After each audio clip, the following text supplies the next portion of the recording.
Hello, everyone, and welcome to What's Wrong with the Podcast. Today, we have the great pleasure of speaking with Dr. Rishi Manchanda.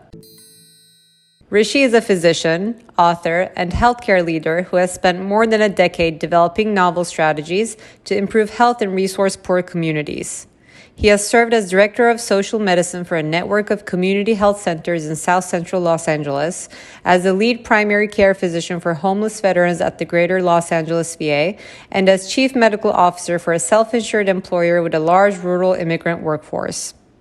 In his 2013 TED book, The Upstream Doctors, and 2014 TED Talk, he introduced readers and viewers to the Upstreamists, a new model of healthcare workers who improve care by addressing patients' health-related social needs, such as food, financial, and housing insecurity.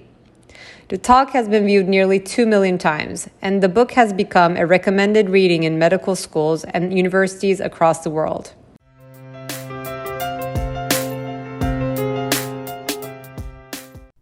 Hello, everyone. Welcome to our podcast. Today, we have the great pleasure of speaking with Dr. Rishi Manchanda.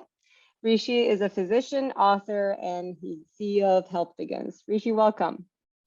Thank you so much. It's good to be here. So please tell us more about yourself and your background. So I am a primary care and public health trained physician. I went into the field of medicine specifically with a strong passion and exposure early on in my career to social medicine. Social medicine, for those who don't know, is a very strong discipline, a tradition that's been around for almost 200 years as part of Western medicine. And it's had a lot of stalwart leaders, of this discipline. For example, Paul Farmer is a name that some people know about, the co-founder of Partners in Health, the physician, does a lot of work in Haiti. Social medicine is a field that specifically looks at the needs of individual patients and how to provide the best standard of care. And as part of that, understands that we can only provide that best standard of care if we understand not just the biological issues with a person or the psychological kind of needs or issues with a person, but also the social conditions of a person. And beyond just the needs of an individual person or a patient, on a social level, what's our understanding of how the social context of a person's life, of a community's life, influences health outcomes. And so social medicine deals with understanding how to address the social and the structural drivers of health or of health equity in the lives of patients and communities. I got exposed to this early on in my career, and that's what I've devoted myself to my entire life.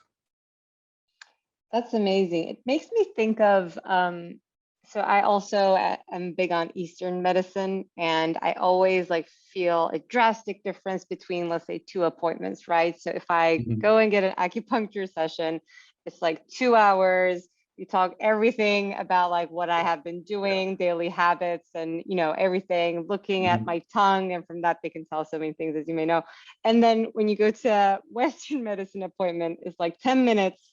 I get prescribed so many things. I don't even know if they know if I'm allergic, if I have side effects, in and out, right? Yeah. And that sharp comparison to me always feels, there's something off about this. But it's interesting kind of hearing about social medicine, how it might sit in the middle of having a more holistic understanding of a person versus just a symptom treatment of a person.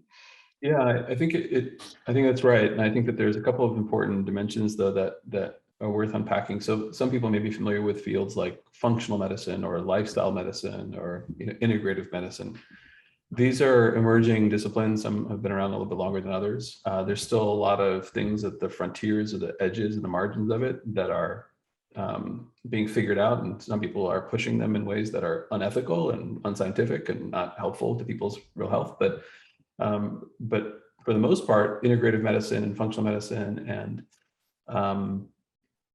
other forms of holistic kind of medicine are in some ways necessary and a regrounding in what we've known in many traditions of health and healthcare for a long time, for centuries, and across the world. Some of the original I think it was Aristotle actually who kind of described the need to look at health in its totality and to address the food in the air when he was describing some of the ills that were plaguing his peers in ancient Greece.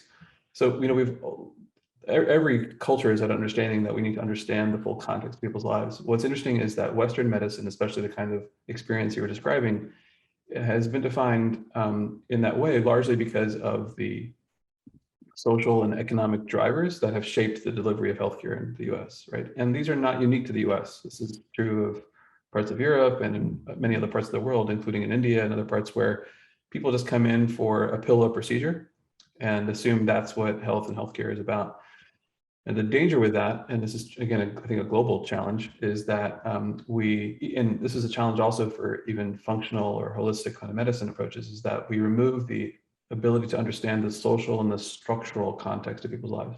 So I'm very clear that social medicine is, it is holistic in one sense, but it's not the same kind of holistic that we think about when we talk about an Ayurvedic approach for an individual patient. For example, one way I think about this is thinking about the need for many holistic medicine traditions to go horizontal. They expand the aperture of what we consider to be diagnostic and therapeutic modalities, right, to help people. So many times, my wife is a physician herself, and she's an integrated medicine physician, and so she has many patients who are just not getting answers, not getting any therapeutic benefit in going to traditional Western medicine approaches because of the reasons you mentioned, like they may have 10 minutes to talk to a doctor and they bounce back and forth. And if they have a complex problem, a problem that's not easily diagnosed or addressed with a pill or procedure, then they end up getting frustrated. And then so they come into holistic medicine practices or integrated medicine practices to get a broader sense, a horizontal kind of expanding of like, oh, well, maybe there's other things that we should consider here, to go spend a bit more time and go deeper into nutrition and exposures that you've had over your life to various toxins and all sorts of things. That's good. It's necessary, but as I'm about to say, it's not sufficient.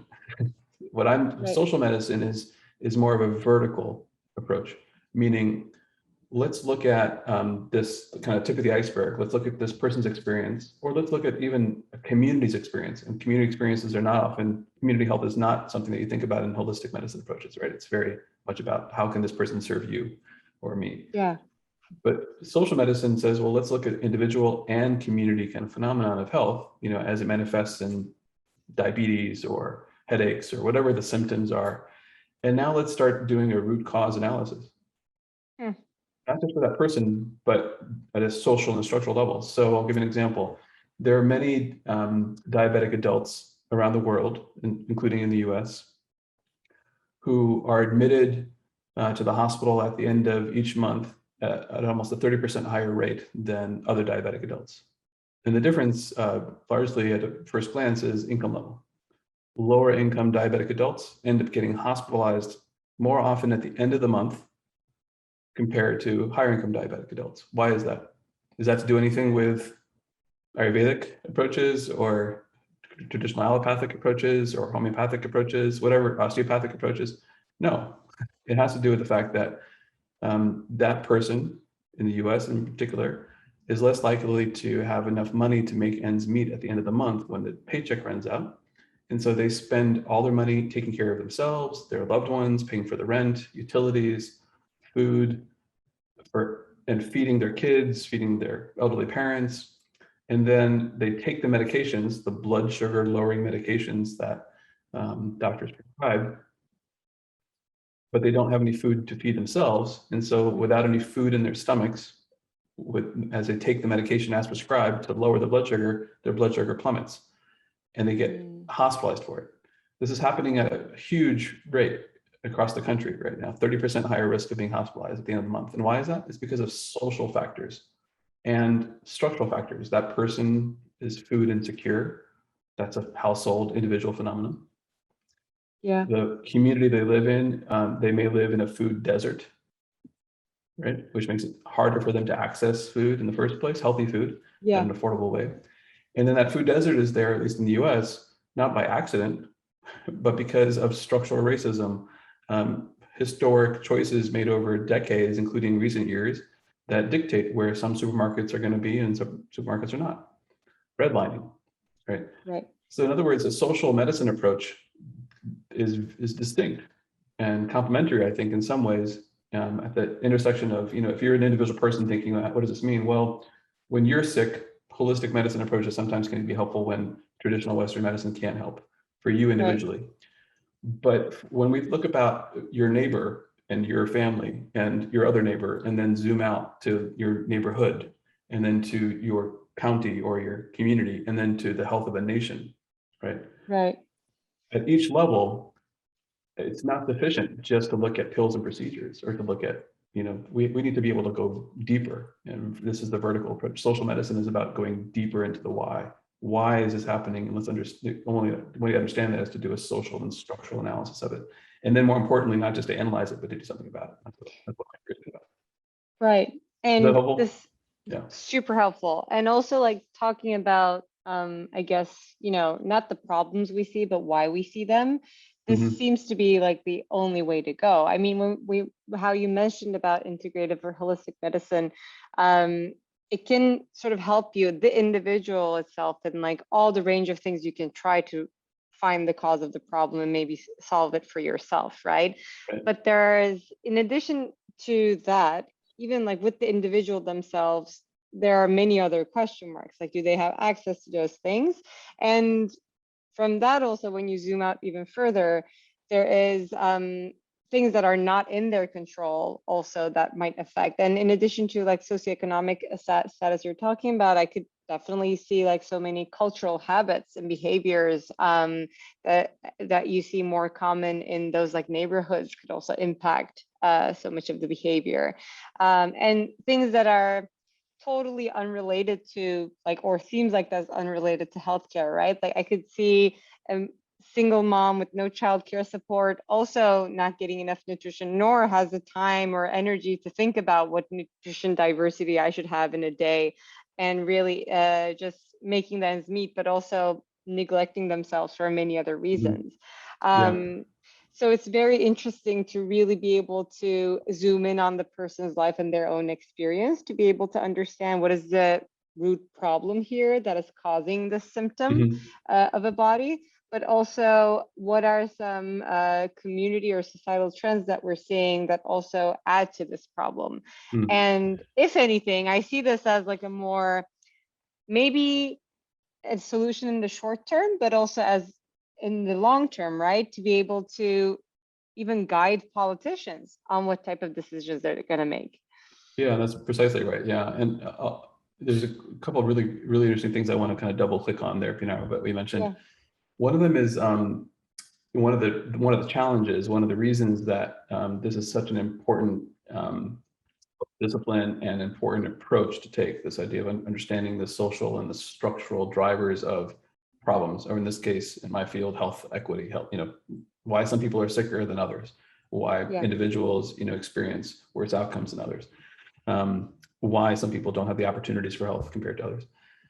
The reason this is so important is because one of the problems we have right now is the fact that we are limited in our paradigm. Our worldview right now seems like we're all very, very kind of put together and understand, critically how to analyze problems of, what's the problems, but it turns out it's incomplete. Let me give you an example. This is true across all disciplines of medicine. So it's not, this is something I see is, and all other sectors as well. But you've heard the adage, if you give a man a fish, he'll eat for a day, and you teach a man a fish, he'll eat for a lifetime. Yeah.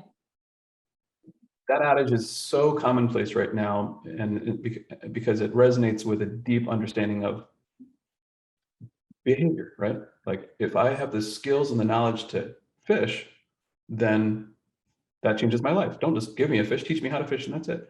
It reinforces an understanding that opportunity, that health, that success, that life itself and liberty, right?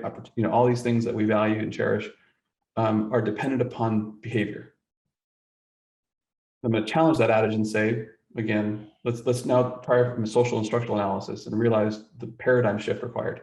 So I'm going to say the adage again, and it's going to provoke a couple of things. Give a man a fish, he eats for a day. Teach a man a fish, he eats for a lifetime. But why not teach a woman to fish? What if the pond close to his home where he fishes is polluted because of a factory close by? What if the access to the permits and the rods and the tackle that he needs to fish have been historically denied to him and to his family, or to her and her family, because of racism or because of other issues? When we actually look at the science, from social sciences, from political science, and especially from healthcare and public health science, right? The resounding kind of data, the implications of the data and the research tells us over decades, over the past 30 years, that it's the social and the structural factors that play a disproportionate role in impacting the health outcomes of individuals, and including shaping behaviors. An example I often give, so this is where the adage becomes helpful, like, why not look about the social context of that man's life, or think about a woman, or think about these other factors, right? We're so kind of comfortable with this idea of behavior being the primary lever by which health is improved, and which means the opposite is also true. We are relatively unsophisticated in thinking about the social and the structural kind of levers. And the science tells us actually that the social and the structural drivers of health have more than 5 or almost 6 times more impact on literally how long we live and how healthy we are, compared to behavior and compared to genetics. Another illustrative example I give is, imagine, back in the pre-pandemic days when we would get together in conference rooms, right? Let's say that, there's people enter a room to hear a talk or presentation, go to a meeting, or let's imagine a meeting like in a conference table with like 12 chairs around it and 12 people show up. Some have had a bad day, some have been eating less healthy the night before, some, drinking like 4 cups of coffee like I am. There's, everybody has different behaviors. Yeah. And so everybody believes when we walk into the room that they have free will, that, they're operating their lives right there in that meeting are dictated by their choices, their behaviors. Now let's take those people out of the room and put them back in. But in this case, first slant the floor so that the rolling chairs always pull down backwards.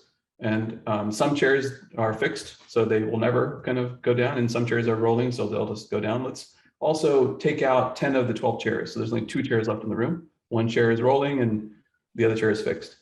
And the same 12 people go back in the room. How will they behave differently? They will, right? Yeah. The setting of that room changes the behaviors. So we are not creatures of habit, we're creatures of the environment, right? We're social creatures. Our habits are shaped by the environment. The choices I make in terms of, drinking this cup of coffee is influenced by whether I have the ability to purchase coffee, right? Have the time to be able to make it myself, or all those other issues. The fact that we're talking together on Zoom, where people are listening to this podcast right now, the choice you made to do this, yes, it's free will, but that free will is shaped by the context of our lives. Yes. And the context of our societies. Give man a fish, teach man a fish, sure. But the problem with that is that it reinforces this kind of myopic view of what the primary levers of outcomes are when it comes to health and opportunity and justice. The primary outcomes that the data tells us again and again, and again, these examples I'm providing are hopefully illustrative. It turns out social and structural factors play more than 5 or 6 times the impact. So literally where you live, where you eat, where you sleep, where you work, and the structural policies that have been put in, the structures and the policies that have been put in place to determine the likelihood of where you're going to live, eat, sleep, work, and play, and whether you're going to have access to healthy things while you eat, sleep, learn, and play. All those things have far more impact on literally your behaviors and your life than the genes that you were born with. Right. And the behaviors that you think that you're making without any kind of context. We are not, these beings who live outside of the earth or above the earth. We're not, we haven't evolved to some sort of transcendent state where we can say human beings are now masters of all things and therefore not impacted by our environment.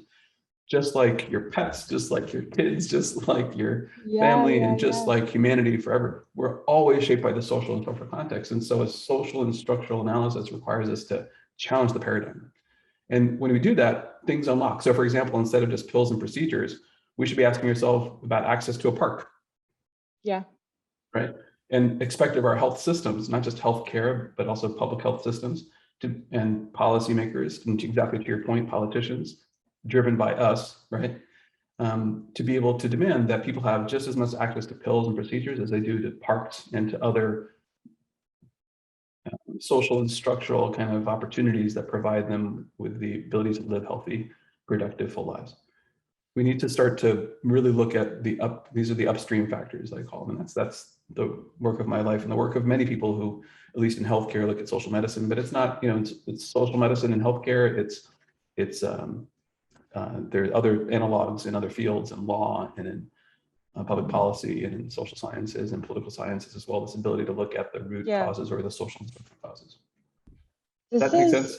Yeah. So fascinating. I love the analogies, and it makes me like think of how like we act on our assumptions and just things that we take for granted, and they shape everything. And to your point, even like idioms and sayings for like many years, they probably all need some update to it, right? And also what you said in terms of like how our environments shape our behavior, like we're very big on inclusive design, and it's the fact that like adding on to like what you were saying there, that the fact that you can also like drink maybe 4 cups of coffee a day is also because you can hold that mug to drink, and there is so we see like what you're saying in like product landscape and built environment too, the redlining you were talking about, that's built into the built environment by making them inaccessible in so many ways, or the materials you use in construction and how that impacts health. So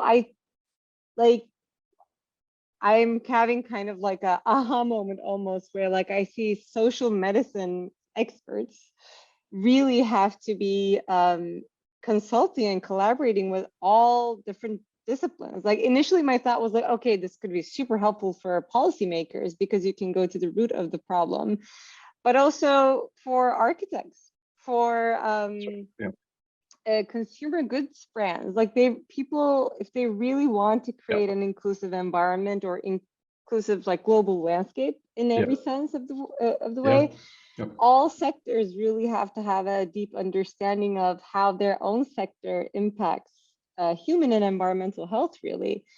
And I'm almost like mind blown now. How is this not common practice in every industry? Well, so I think there's 2 things about this. One, it's social medicine is just a particular lens that I take because of my expertise and work in healthcare and in medicine, right? And so, as I said, there are analogs, and there's plenty of public health, and even in healthcare, there's public health and preventative medicine traditions that are deep, that include, but are not limited to social medicine expertise. But we see similar kinds of approaches, and as I said, in law and public policy, or in other, in education. There's folks who have decided to look at the root cause, apply a social and structural analysis to education, and ask themselves, well, what are the social and structural drivers of education outcomes or education equity, or social and structural drivers of equity and better outcomes for the justice system, right? Every sector has, stalwarts who have long been in vanguard kind of leaders, and oftentimes for decades, who've been kind of talking about this. They use different jargon and language for it, and a very deep expertise representing the specialization, right, for those fields. But there is a commonality that I see, at least across kindred spirits in these other sectors, and in part that's part of the work of doing the social medicine work. I will say that I'm going to pivot now and say, instead of social medicine, because of all the complexities we're talking about, what I have been doing in my career is just saying, well, this is what it means to move upstream. So I call myself an Upstreamist, because moving upstream means you're looking constantly at the kind of the underlying causes. And I find kindred spirits, other Upstreamists, if you will, in other sectors for a long time. And so I think we're all out there bringing this analysis, and many times we're talking to each other across sectors because we recognize that it takes a multi-sector approach. The other quick point is, the built environment point, amen. My dad is an architect. And so when I, learned about Sauer and the work you do, and especially the design thinking about the built environment, resonates deeply. And I 100% agree that, as I'm sure a lot of your listeners do, the built environment shapes behaviors and shapes, including health, the opportunities for health, living healthily, and has a lot of implications for equity, as you said, for whether it's disabilities or differently abled people, or culturally appropriate, environments.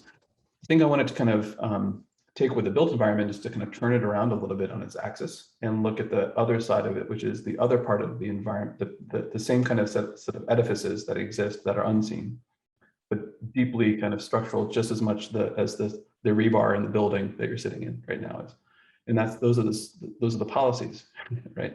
And so there's no doubt that, as I mentioned earlier, redlining in the US, which was a policy that was an extension of very racist policies for many years, but was born just less than a century ago, right, in the US. A policy codified in federal law to be able to literally allow banks and other lending institutions to dictate where people of color, Black people in particular, could live or could not live. And then everything else kind of spilled from there. And we still see the residual impact of redlining today, including distribution of good schools, supermarkets, housing, affordable housing. I mean, all these things we're still seeing right now, such that in the US in particular, literally your zip code is more important than your genetic code in dictating how long you live, right? And that's because of the built environment of people's homes themselves, whether they're more likely to have, holes and peeling paint in the walls, or, lead issues, or, vermin infestations or water leaks or mold. I mean, all those things in that built environment. But there's also the unseen built environment of policy, right? That means that as soon as they leave their home, again, likely to be more unsafe, more unhealthy, they're also coming across the brick walls, the edifices of racist policies, of things that make it harder for them to get jobs, to eat healthy. My entire career as a physician has been spent not talking about this stuff, but taking care of patients, right? With this understanding and developing a set of strategies to be able to take care of patients in communities. And what I've seen taking care of patients from South Central Los Angeles to homeless veterans at the VA to farm workers in the Central Valley of California, where I've had the privilege of being a caregiver along with my colleagues.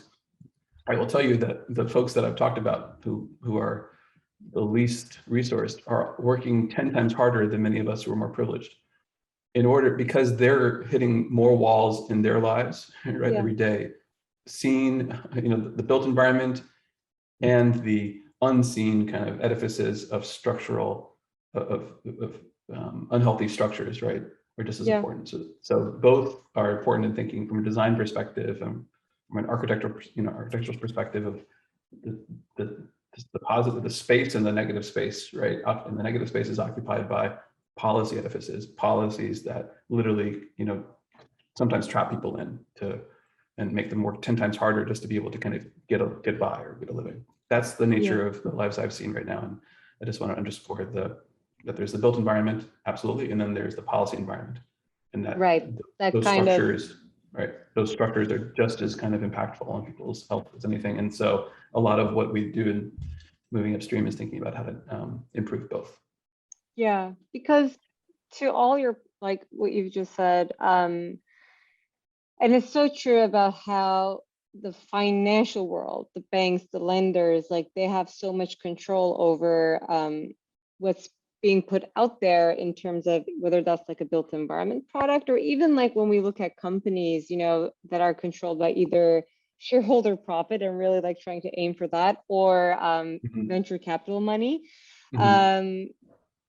People who really have, I don't want to say people, I would say institutions that really have maybe zero insight into a certain field or zero expertise around that field, kind of frame and shape how things will go about. And that's one direction. And then policy that is potentially more informed, and there's more collaboration and cross-pollination between different disciplines and expertise, it lags.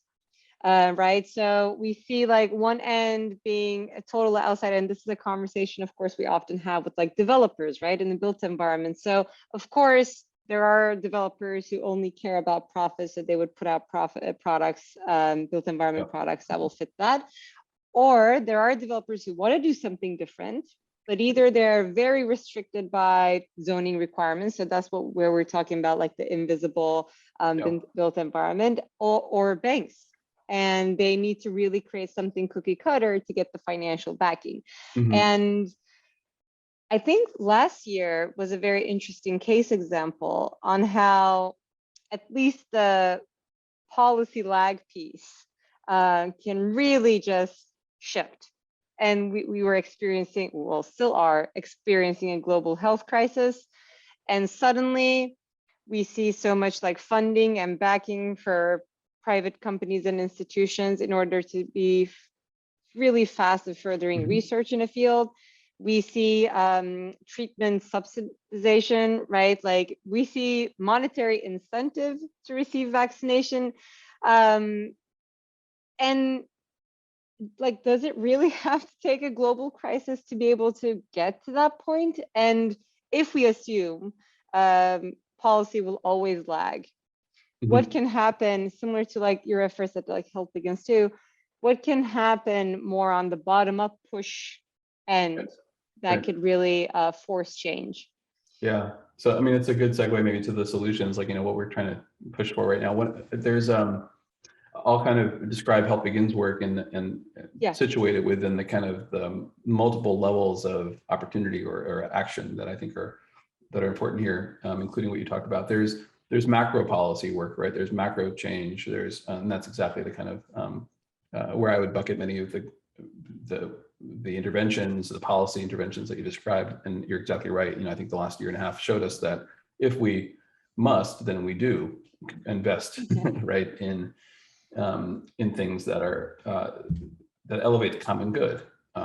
Vaccine production is one of them, but it also reveals at the macro level the deep inequities. I mean, even to this point, with a global health crisis, you know, we're still not seeing a global health response. We're seeing, in fact, if anything, richer countries, including the U.S., hoarding vaccines and hoarding the technology to produce the life-saving interventions. And so inequity exists even at the macro level. And to your point, it's also worth noting that in the global health crisis at that macro level, generally the societies that have had a long tradition of investing in the social commons, right, the public health infrastructure, the civic infrastructure, and had a deep, long-standing kind of sense of commitment to a notion of health as a public good and not just as a personal, you know, commodity. Were the places that fared better. And that's just that's not only like, you know, some parts of the world that we've heard about in the press, like the Taiwan and South Koreas early on that had powerful responses with technology and stuff. It also includes places like the southwest of India, a place called Kerala, that for a while in, you know, a very, very complex and challenging environment, both politically and economically in India, this state fared way better because they've had a long tradition going back decades of investing in public health infrastructure and education infrastructure. So we're seeing those places, we're seeing people invest now, but we need to invest even more in the common shared infrastructure of public health and education and other things, you know, to be able to see public returns. But those are all macro things. Health Begins is works at the there's micro things as well. I'll kind of get to Health Begins. So I was going to pivot. So macro, and then there's micro, like, you know, interventions for individual people, in developing programs, innovations, new technology that kind of helps individual people kind of do things differently. All of that is vital. We're seeing a lot of examples of that as well. And then to your point earlier, Pinar, there's institutions. How do we as individual people, right, drive change? Well, it's through influencing the macro through voting and other social movements. And that's what this last year and a half has also demonstrated, right? That's social movements are not just fly-by-night things or things that, you know, we read about in history books. They are vital levers of power to be able to hold, you know, ourselves as a society accountable, our governments especially. Social movements are vital. We need to think about how to invest in them. But there's also another vehicle that we have as individuals for collective action, and that's institutional change. The institutions we operate in, right? The hospitals, the companies we work in, the businesses we operate in, all of these are institutions where we individually come together to agree about a collective way of doing X, achieving a profit, you know, achieving impact, whatever. And I think the work of Health Begins is about helping the upstreamists, those kind of change agents, right, with this, to understand the social and structural drivers of health equity. So, you know, unlocking that kind of thinking that we talked about at the top, and then translating that thinking along with a set of specific skills to be able to drive institutional change. How does especially in healthcare and among community organizations, we help those partners, those institutional partners, leaders within them, to transform their institutional practices to be able to better address the social and the structural drivers of health equity, to be able to better screen, for example, like food insecurity among people who are who have that problem. And that's obviously it was important pre-pandemic, but even more evident now.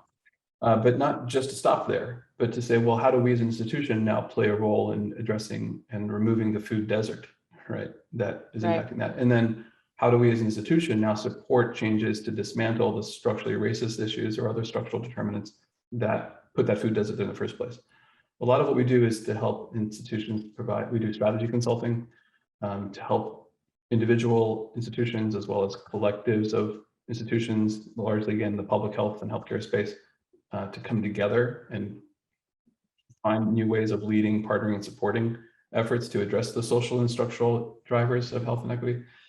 We also do a lot of work in training and education. We're the premier education provider for the upstream movement, as we call it, meaning helping professionals both in healthcare and in other community sectors learn the skills necessary to drive that transformation. So we do a lot of training and education work. And the last thing we do is some direct programs ourselves. So we've had a model called community health detailing, which is a training program that has helped a network of community-based organizations like the YMCA of the USA, for example, one of the nation's largest nonprofits. They've been using this method of community health detailing, which essentially takes a technique that the pharmaceutical industry used for a while to detail doctors to change prescribing behavior. We turned it around on its head and essentially had community-based organizations and people with lived experience, especially from marginalized communities, be the ones who detail doctors, clinics, but other community organizations as well, to be able to better address social needs and also drive referrals to evidence-based intervention. So we've seen through this program almost 50% increase within a short amount of time for the number of people from marginalized communities who are getting connected to evidence-based interventions like diabetes prevention programs or food programs or other services. And it's kind of a last mile approach that we found to be really powerful because we tap into the power of community itself. We don't see community as beneficiaries only, but we also see them as drivers of. So Health Begins is a meso and work. We influence the macro by building the capacity of leaders and institutions to address the social and structural drivers to transform their institutions. Well, I mean, it is so crucial in your work, like associating with many other maybe community-based organizations, right? So like there's number one, there we have like the problem of maybe education and awareness about something, right? But communities do have like more and more awareness and education over time about their health and want access to or try to do the right thing. So it's not always just like an awareness thing where sometimes that's how it's like positioned so that, it's not anybody's fault. But then once there's that awareness, who kind of advocates for them because their voices are usually not heard. So there like many community-based organizations come into play, but also there has to be these like organizations or more like leaner companies that can be very agile and really adapt to a community's need and communicate to the right institution or policymaker in a more organized manner to be able to derive a solution from there. And I'm seeing the value, and this is like more and more we see this like large corporations and institutions collaborating with smaller entities or units and CBOs to be able to either really go to the root of the problem or just be able to act, because so many institutions just are so lost in the process that they really fail in execution or reaching a solution. And they really need a more agile unit, almost like an incubator, to be able to like run with it and come up with the solution. And I don't know, and maybe this is like an interesting silver lining from like since like last year. We are at least like in our field seeing this a bit more. And I think, inclusive design, whether that's for inclusive system design or product design, this is something we've been talking about since like when we founded. But what we see is there is more and more genuine interest, not marketing wash, genuine interest from private institutions in trying to make it more make things more human-centered or community-centered. Have you been seeing this shift a bit more? And yours is very interesting because like we're having a health crisis, right? And you're like, you're in the health space already. Have you seen a much more like, I guess, faster response or interest or wider interest in like what you're suggesting as the way to go about? Yeah, absolutely. We're seeing it on a lot of different levels. And I think so we're seeing a lot of organizations, like I said, big private institutions, businesses, take an interest in partnering with community organizations to be able to address issues of equity, for example, or racial equity, as you saw. But exactly to your point, the big that happened not because of enlightened leadership, but because of social movements, public pressure. And I think it's a really important point because institutions and movements have oftentimes institutions are the target of movements, right? Yeah. Because institutions have not been at the front. It's what's required now for institutional leaders, business leaders, leaders of hospitals, of healthcare systems, leaders of educational institutions, academic universities. The question is, if you're a leader, a professional leader of an institution, or you're somewhere in the management structure of an organization, or you're a frontline worker in that institution, what is your role in being able to understand, listen to, and then support movement? Yeah. And not wait for movements to kind of force you to kind of do something about it. And also, lastly, how are you held accountable? Right. Right now, we have too many. Here's some critiques now, the kind of provocative issues, right, that I want to put on the table. Yes, we're seeing a lot more institutions kind of play a role in reaching out to organizations in the community, and also at least saying that they're committed to the movement for racial justice, for example. But many of them are saying it without any real commitment of resources, without any kind of reimagining of internal structures. And by reinforcing the idea, if you strip away all the bells and whistles and the corporate social responsibility marketing stuff that's out there, they're reinforcing this idea that, oh, we are smart enough to be able to hold ourselves accountable. And you as a consumer of our products should trust us to do that. Well, that didn't work. It doesn't work for any sector, right? Accountability is not like, oh, I hold myself accountable. Accountability requires exchange between actors, right? And somebody holds somebody else accountable, or society holds us accountable. So it's time for institutional leaders to understand what institutional accountability really means as part of their mantle of leadership, and then to think about ways to support, because it turns out actually the more accountability leads to better outcomes, even though it also comes with more headaches for institutional leaders. But guess what? That's part of the job, right? You're getting paid those dollars to kind of be held accountable and not to shy away from it. So this is a moment for courageous leaders to decide whether they're going to be that or not, right? To be courageous or not. Either you're going to be a leader who's like, I'm reinforcing and reifying the primacy of my institution, throwing out some kind of partnerships to community-based organizations, but never really challenging the power imbalances, never questioning the fact that the floor in that conference room that I talked about is slanted, where I'm sitting in a fixed chair and my community-based organization partner is sitting on a rolling chair, just trying to kind of stay at the table, right? Yeah. That's the nature of relationships right now. That's the challenge that we have to see and push institutional leaders on. Like, how did they not just partner, but how did they restructure, rebalance the floor itself so that there's equitable partnerships? And a lot of what we've been doing is supporting community-based organizations to be able to better and more effectively and equitably partner. And that requires both capacity building for community-based organizations, that's absolutely necessary, while also challenging and supporting, right, tough love kind of approach to our institutional partners. It's still a miracle that we get paid to do this work, because we often provoke our clients to say, look, like you're partnering with this organization, but you're not really helping them really succeed. That's not in your self-interest.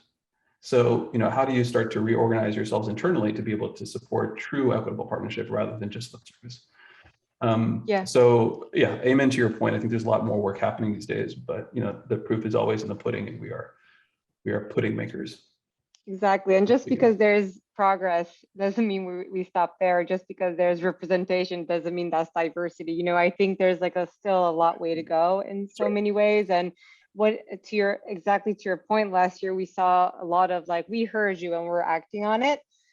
that's not good enough. We need to have a much more collaborative and co-creative understanding almost, and treat people, end users, partners, like actual partners, in order to really be able to come to a solution. And in addition to, I guess like I have great faith in new like Gen Z and onwards too, on like maybe sometimes call out culture can be toxic, but in social movements actually, and we saw like for many of its vices, social media really be able to support in this as well, and really holding companies and brands and institutions accountable through following through, right? And I think that that is something also newer generations are really like enforcing brands, and I'm really hopeful to see that taking shape as like not as people just making statements, or companies just making statements, but really having to walk the walk.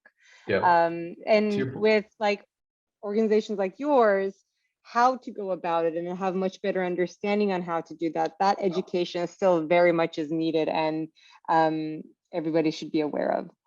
Yeah, last kind of good point just in our responses. We think a lot about obviously structures, right? And as we said, movements clearly have driven a lot of accountability, but movements are many times, civil rights movement did the same thing as what we're seeing with BLM and other movements.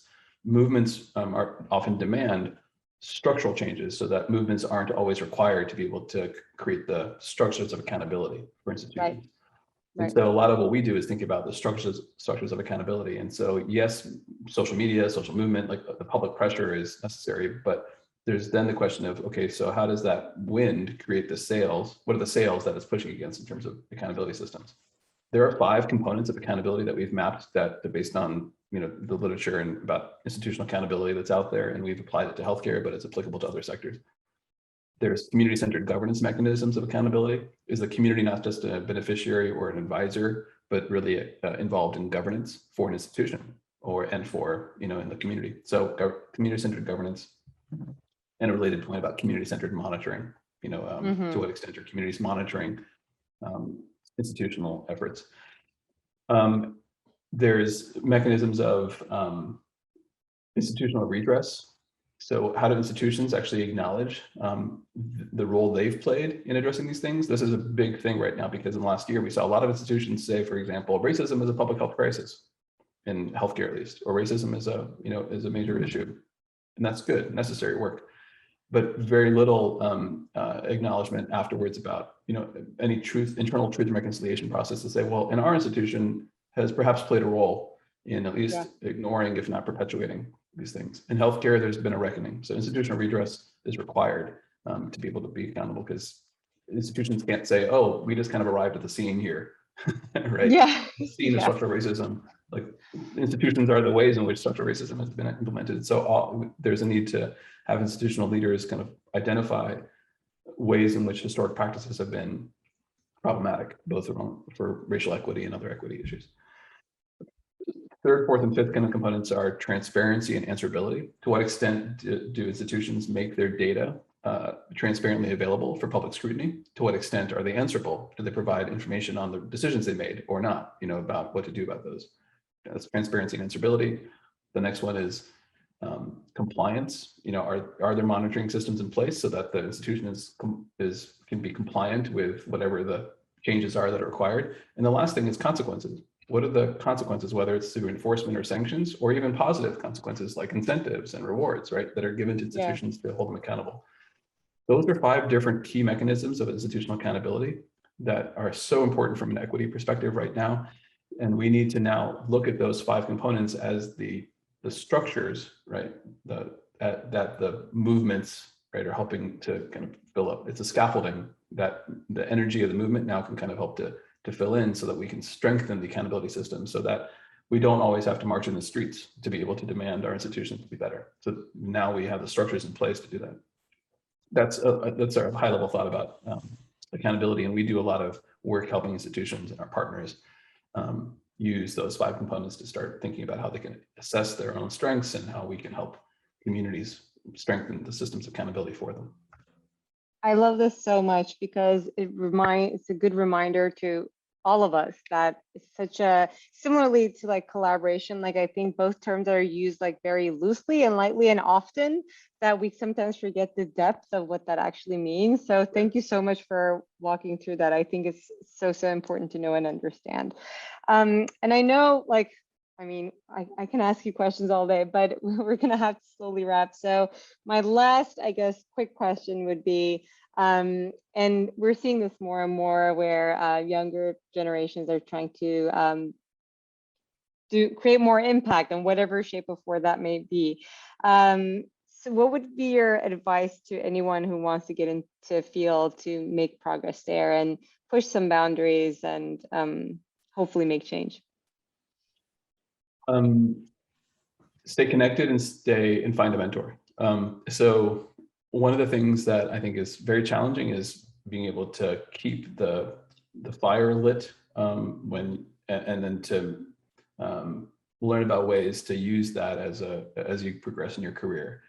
One of the best kind of accountability tricks or life hacks, right, that's possible there is, as people know, just the circle of contacts and friends and colleagues that you creates that kind of sense of mutuality and shared mission, right? So stay connected with people who share your mission and together develop it and refine it and hold each other accountable to kind of moving towards it, because that'll keep you more accountable to delivering that.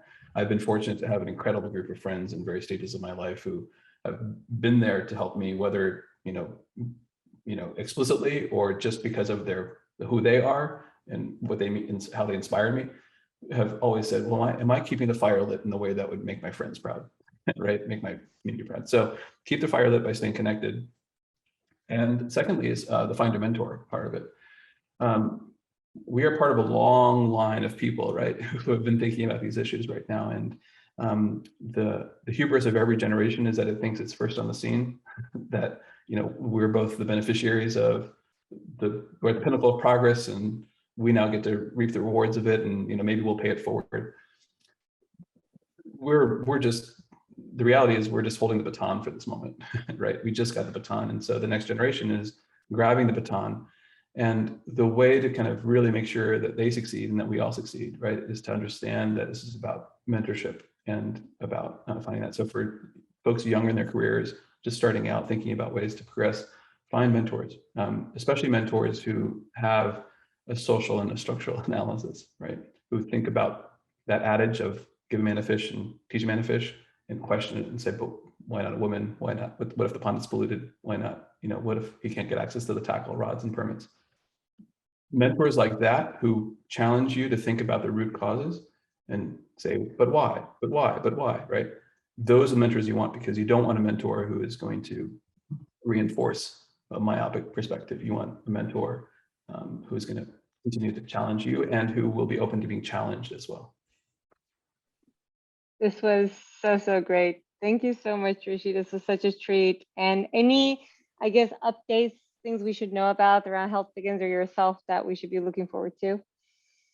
Health Begins, as we're a small but mighty organization, so I'll keep you posted. But the high level is we're recruiting always. So if some people out there are interested in learning more about us, go to www.healthbegins.org. And you'll learn about some of the opportunities that we have. Feel free to contact us if you're interested in working with us or partnering with us, and we're happy to connect. But the ability at this point to impact to have the impact that we've had so far has been wonderful, and it's outsized compared to our, we're a small organization, and yet we're able to achieve a lot of influence. So it's been a privilege, and if anybody wants to join and partner or work with us, more than welcome it. Wonderful. Thank you so much for making the time. Thanks, Trina. I appreciate it.